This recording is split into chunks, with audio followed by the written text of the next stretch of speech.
नमस्कार मित्रांनो, या काकांनी बुकिंग दिली होती आपल्याकडे गाडीची.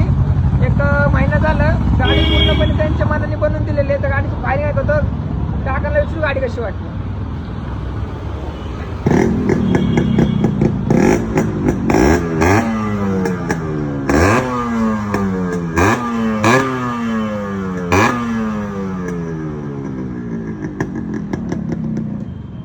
गाडी कशी वाटली पुढे घ्यायची. गाडी भारी वाटली. चिंतामणी भाऊनी आपल्याला लय भारी माडा तालुक्यामध्ये एक नंबर गाडी आम्हाला दिलेली आहे. काय ह्याच्याबद्दल आम्ही त्यांचा आभार मानतो आणि पुढच्या त्यांच्या वाटचालीबद्दल आमच्या त्यांना लाख लाख शुभेच्छा आहेत. चिंतामणी भाऊ, असंच तुम्ही गाडी बनवण्याच्या ह्याच्यात एक्सपर्ट राहावा हे आमची तुम्हाला विनंती आहे. धन्यवाद. दादांकडे घे. हो, एक नंबर गाडी बनवली. मला हवी होती तशीच एक नंबर फायरिंग बिरिंग गाडीची आणि मस्त बनवली गाडी त्यांनी.